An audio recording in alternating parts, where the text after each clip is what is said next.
Disasters cost lives, they destroy houses, they destroy livelihoods, they destroy people's belongings, and they're on the increase. All the indicators we have are that the impact of disasters on society is continuing to get worse.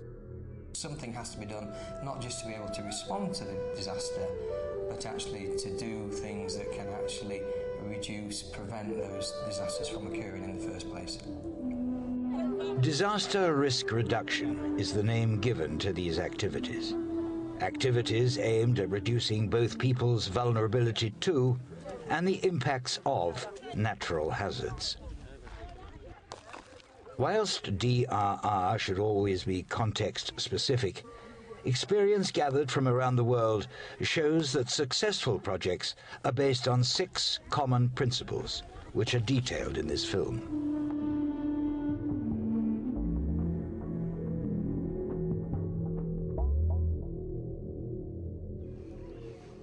Disasters are not simply the result of unavoidable natural hazards like hurricanes or earthquakes. The roots of these disasters lie in people's vulnerability, vulnerabilities which will have built up over many years. Many governments and many communities have become more aware. The problem is that at the same time there has been also an increase in the vulnerabilities, and we now have larger population, many people still living in the wrong places, not paying attention to the risks that are involved. We need to address these vulnerabilities and identify how power and socio-economic conditions influence people's abilities to cope. Tajikistan is a mountainous country, extremely prone to earthquakes and mudslides. These can often devastate whole communities. I lost everything, everyone. Everything is gone. I don't know what to do. I can't get any help. Is it my fault? Is it something I did that made the mudslide come and destroy everything? Everything is so bad. I don't know what to do. A disaster such as this can be reduced or even avoided if properly understood. Following independence from the Soviet Union and a civil war, there has been an increase in people's vulnerability, much of which is man-made. Over half the population now live below the poverty line and live in unsafe locations. Services for social protection have declined. Fuel has become more scarce and expensive. Many communities have resorted to clearing the hillsides of trees just to provide enough fuel for cooking and to keep warm. Now, when there are heavy rains, there are no trees to absorb the water or hold the soil in place. And as a result, lethal mudslides and flash floods are commonplace. The old school was in such a bad place, it could have been destroyed at any time, and eventually it was. This is our homeland. It's the only place we want to live. So the only way is to prepare for such disasters. There is some training going on, but we need to do more in terms of how to react, how to organize early warning systems, and be more responsive. Responding when mudslides happen is not enough. Prior education can help communities like these to understand all the contributing risk factors and can help them to gain the knowledge and resources they need in order to address them. They have rebuilt the school in a safer location. They are replanting trees and using more energy-efficient stoves. In addition, they have also established a disaster committee who are trained in early warning and search and rescue. All these measures are helping to reduce their vulnerability to future disasters.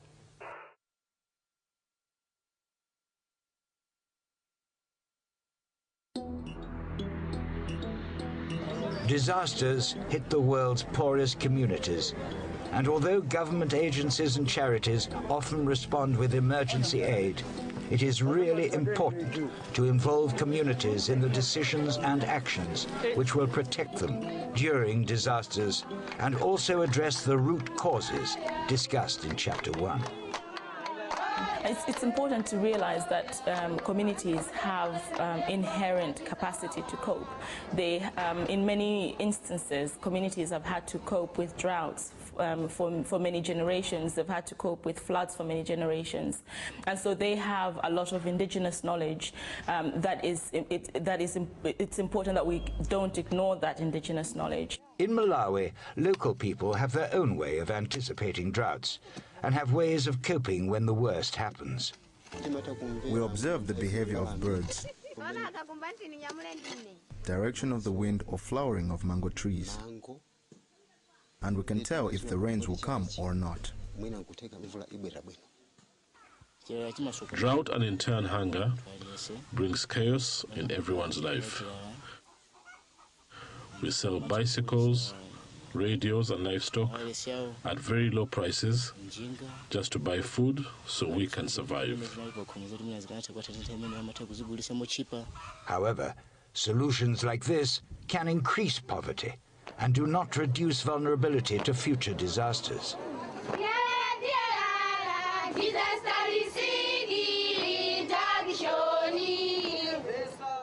Community days like this one in Sanje, Malawi, include educational drama and musical performances about DRR.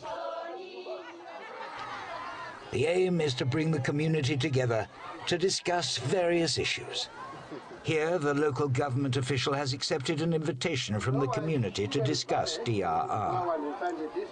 The community can then make informed choices about how they can reduce disaster risks. They are aware of the different risks that they are facing, like drought, and we are looking at how we can utilize existing opportunities. For communities that are in places where there is no water sources, we are trying to see how they could use other water sources, maybe drilling a borehole for them for small-scale irrigation powered by solar panels, solar energy, and then the same water also they can use, for drinking, and that reduces, their vulnerability to diseases like cholera. It is important to remember that participation is more than just consulting people. It should engage people in making decisions in key areas which affect their lives. We've learned about the risk of droughts, and as a result we've decided to buy goats and guinea fowl. We've also built grain banks. This way we'll be more resilient to droughts.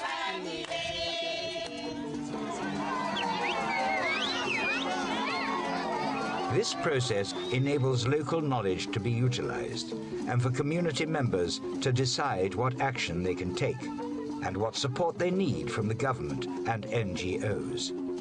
Government are responsible, but also the community themselves are responsible. They're the ones that feel the impact, and so they have a big role to play in that. They can be mobilized into committees and volunteers, because when a hazard impacts, they are the first people to respond.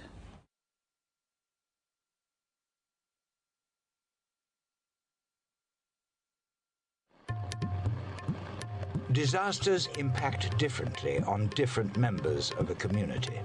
Women and children are often identified as the most vulnerable in society, but this is not the same in all cases, and it is important to recognize that other factors, such as old age, physical and mental ability, ethnic background, socio-economic circumstances will also have an effect on how people are impacted. To avoid the exclusion of important needs, these differences must be recognized and addressed. In any disaster emergency program, how do we know the most vulnerable are included? How do we know that the most vulnerable are participating in those decisions? How do we know when we measure risk reduction, we are keeping in mind the most vulnerable in the community? So that means we need to understand the social as well as the political phenomena that is in operation in that society. In recent floods in Bihar in northern India, there was reported discrimination against low-caste Dalits by neighboring villages and by the government. There is a tendency, if you go by the hierarchy of the caste system, the most vulnerable are not counted in. What they deserve is decided by these cultural perceptions and values. Members of the Dalit community were excluded from government food relief distributions and faced physical violence when trying to access safety platforms and clean water sources, which were on land owned by higher castes. In response, a local human rights NGO has been working with the community to bring this problem to the attention of governments, media, and the general public, and to help the Dalits lobby for better conditions. Everyone was given a chance to input into discussions about reconstruction and disaster risk reduction. Here, the women from the village are voicing their concerns. As a result of this consultation, separate safety platforms and raised water pumps were built for the Dalits to ensure they can seek refuge during future floods without fear of recriminations. The Dalit community currently have no land rights and live in areas prone to river erosion. The local NGOs encourage the community to help to design secure yet portable houses. This way, they can dismantle and carry the houses with them if they need to move. Disasters can present opportunities to promote the policies and behavioral changes needed to reduce risks. Effective DRR must be inclusive. This can only be done by fully engaging with all members of the community. Men, women, the elderly and disabled, the more economically vulnerable, and of course, children.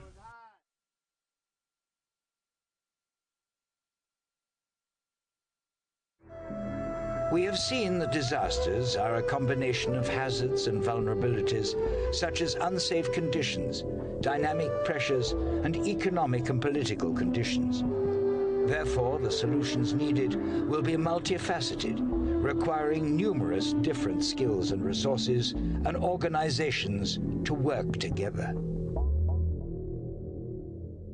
Central America is plagued by numerous disasters every year, ranging from small localized floods to large-scale hurricanes, such as Hurricane Mitch, which devastated the region in 1998.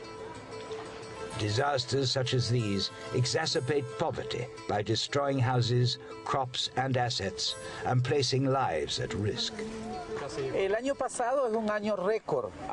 Last year was a record year for rainfall in Central America. In 70 years, there hasn't been so much rain, so much water. There were 14 strong hurricanes that affected the whole of Central America. The river grows very rapidly, and there's a risk for the kids when they go to school. Because the school is on the other side of the river, we worry on this side because they might get washed away. Individual actions taken by community groups, NGOs or government are not sufficient to tackle these persistent and frequent problems. So a more collaborative approach is required. This should involve communities, NGOs and the government working together to make optimum use of available resources and skills. Strategic partnerships have a lot of advantages because DRR means solving a variety of problems. So it's good to create alliances and partnerships between different groups. That'll bring them different capacities and expertise. And between them all, we solve the problem. Here in Grenada, Nicaragua, such a project has brought together different groups and communities to help them to reduce their vulnerability to disasters. Tenemos un organigrama donde, ¿verdad?, el alcalde es el responsable, ¿verdad?, es el jefe de la defensa civil. There is a structure for emergency relief, and at the head of it is the mayor. He links to central government. Then there are the different bodies of the government and the NGOs. And among all of them, they form a civil defence movement. This can respond to the emergencies.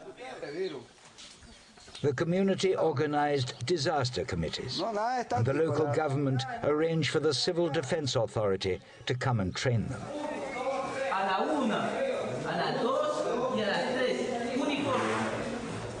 The community groups drew maps of their villages to identify escape routes and places of safety.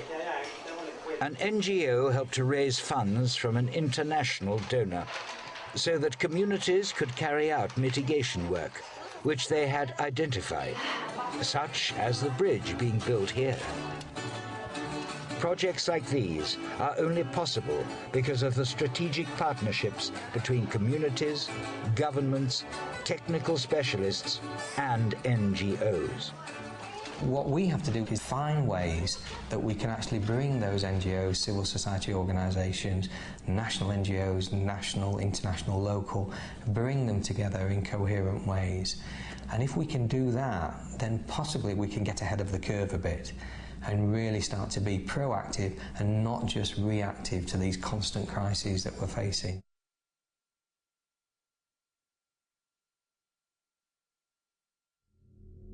In the past, the focus of a lot of work has been solely treating the symptoms and saving lives after a disaster. For example, distributing emergency food aid after drought-related famines in areas of Africa.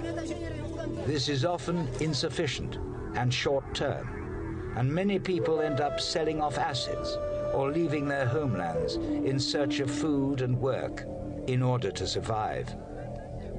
This sets up a vicious cycle of vulnerability, of disaster, loss of livelihood, and increasing poverty.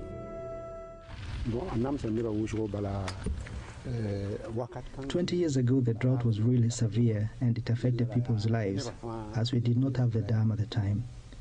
We did not have water and crops, so many people left the area and families were separated.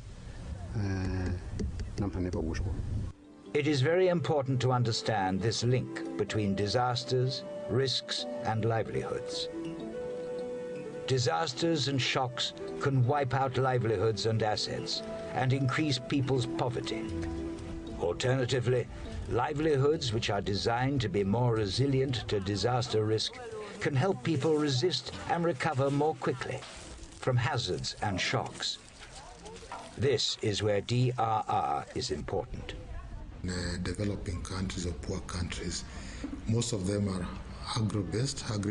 There's rural farmers where they depend a lot on rain-fed agriculture, for example. And we need a livelihood base, a sustainable livelihood base to enable people to adopt, behaviors that prevent disasters from happening.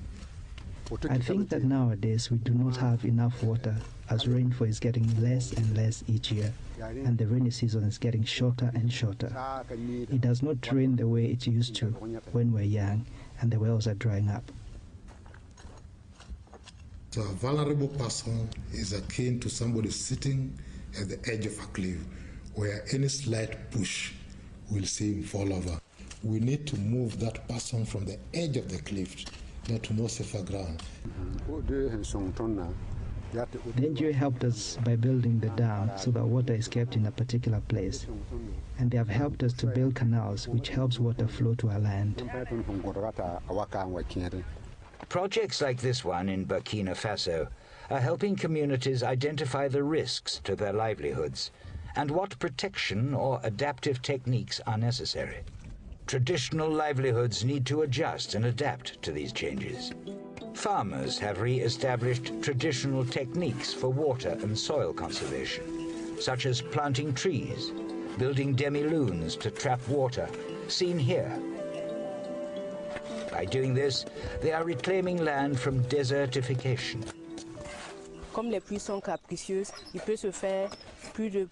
A few weeks before the rain comes, we build these walls with earth to retain the water when it rains. They are reducing their over-reliance on rainfall and increasing production and income even in times of less favorable weather. In 2005, there was a severe drought, but we were not affected as we had a lot of water in our dam, so activities were not that disrupted. In the rainy season, we plant rice and then vegetables in the dry season, so we harvest twice and don't suffer from famine.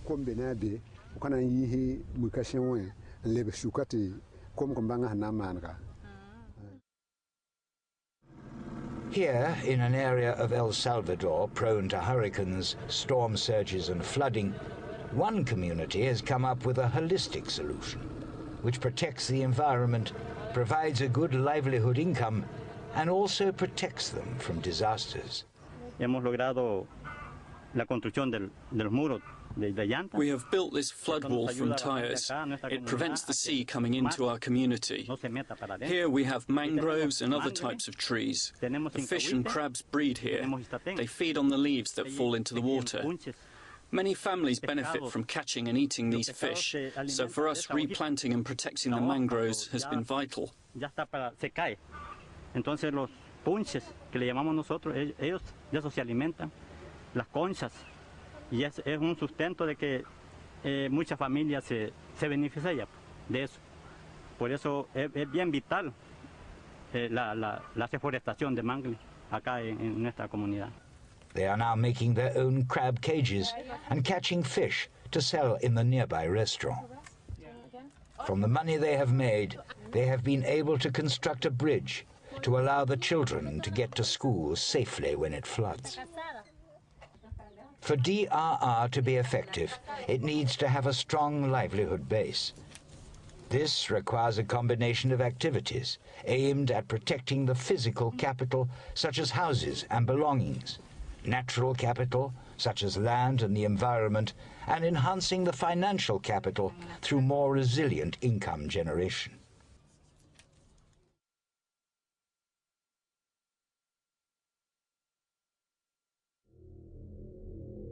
Successful disaster risk reduction not only tackles current problems, but also needs to take into account long-term sustainability and environmental protection concerns to reduce future risk. The tsunami disaster, which devastated parts of South and Southeast Asia in 2005, exposed many of people's vulnerabilities to disasters, including unsafe infrastructure, economic and environmental pressures, and lack of appropriate government development policies. Most of the natural barriers had been damaged during last about 50 years.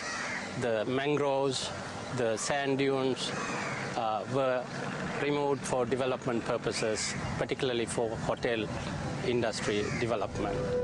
This was evident across the region.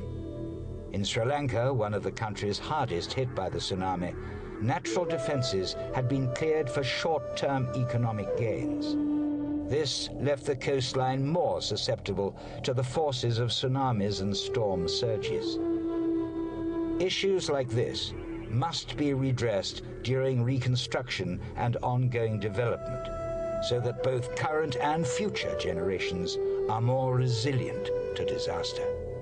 When the tsunami struck, we had the chance to relook at some of the problems that we had been facing. What happened was, whatever we had done wrong, we had the chance to redo it. And I believe that in certain sections of the coast, we have a chance to rebuild them in a manner that we could look at sustainable development. So in reality, I think that the tsunami, though it was a devastating experience, we did have an opportunity within it. After the tsunami, this area was devastated, and so these children are participating in an environmental campaign where they're planting trees to prevent further environmental disasters. By doing that, we're hoping to encourage the children to think environmentally and educate them further about their importance. Educating the younger generation about disasters is key to developing a culture of risk prevention, which will last well into the future.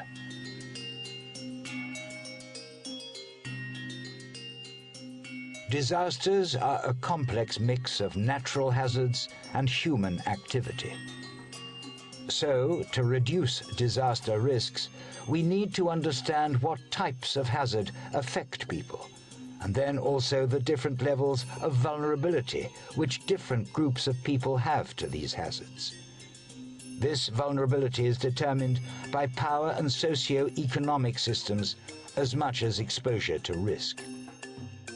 But it is also important to note that everyone has knowledge and skills which can contribute to reducing disaster risk. Bearing in mind the 6 principles shown in this film can help to ensure that DRR work provides the best solutions for each particular context, saving lives and protecting development gains for future generations.